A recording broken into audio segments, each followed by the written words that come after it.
Мына бүгүнкү күнгө чейин адам ошол көз караш калдырып, бир жеке башын гана ойлонуп келген, жеке жашоосун гана ойлонуп келген, мындай пендечилик жашоодо. Аалам менен деле иши болгон эмес, адамзат эмнеге кырсыктап атат, муну менен деле иши болгон эмес. Эмнеге өлүм ушундай болуп атат, техника эмнеге күчү жетпей атат, эмнеге медицина алсыз болуп атат, эмнеге могу жашоо сүлөөсү оңбой атат. Ушунун баарын деле мындай ойлонуп келген эмес. Ошондуктан жана диндегилер ошол акыл айтканы, диндегилердин насаат жүргүзүп атканы, алар кандайдыр бир деңгээлде могу пенде жашоодон өздөрүн ак, өздөрүн аң сезими бийик, өздөрү мындай кандайдыр болсо дагы ошол өйдөрөөк санайт. Бул бир кырынан туура. Себеби ошо диндегилер деле ошо эми Алла деп жүрөбү, ак жол деп жүрөбү, 5 убакыт намаз деп жүрөбү. Кандай болсо дагы бул могу пендечилик жашоодон кийин кандай жашоо бар деп ойлонуп жүргөн да алар. Мейли ошо көрдө бейиш бар десин, көрдө бейиш өлүм тиге тозок бар десин. Көргө барганда сурак кылат дейби?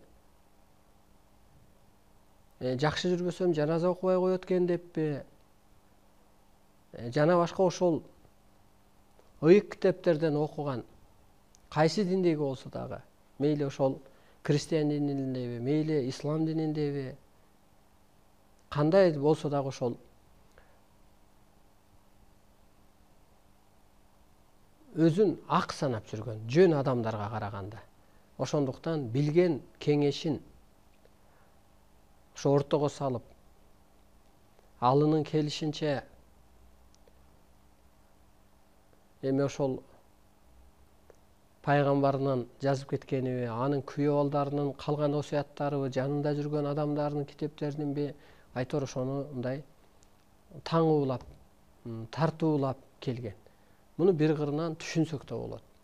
Анткени могу пенде жашоолорго, пенде түйшүктө жүргөн адамга караганда, алар ошондой бир могу пендечилик жашоодон кийин эмне бар деп, ошого карап, ошол келечегине карап, ушул намаз менен жүрсөк, Кудайдын жолу менен жүрсөк эле оңолуп кетет эле деген түшүнүктө, ишеничте жүргөн.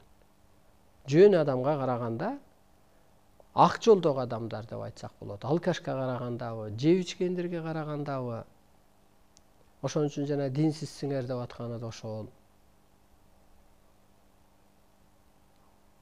Азыр ар бир адам ойлочу мезгил келди. Азыр ар бир адам ойлончу мезгил келди. Эмнеге жаралдым? Эмнеден жаралдым? Бул пендечилик жашоодон кийин кандай дүйнөлөр бар, кандай жашоолор бар? Эмнеге кырсык болуп атат дүйнөдө?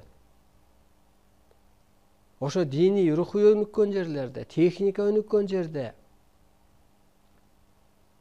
табияттын кескин өзгөрүшү, мунун баары, медицинанын алсыздыгы бүгүнкү күндө, адамдын акылы менен эч нерсени чечип жетектей токтой албай калгандыгы, бийликтин тетириштеп атканы, мына ушунун баарын ар бир адам ойлонуш керек. Себеби бир адам оңолсо, бир адамдын жарыгы бир айылга шам болот дегендей, бир үй бүлө оңолгон атат да, мисалга улуулук өтсө. Же аял унчукпай калса деле күйөөсү унчукпай калган атат. Же ошол эне ата бийик абырга ээ болсо, бала чака да ошого калыптанган атат. Анан бир үй бүлө калыптанса, бир айыл калыптанса, бир район калыптанса, анан область, анан республика калыптанып, анан бир бийик жашоого өткөн атат. Ошондуктан урматтуу улуу журтум,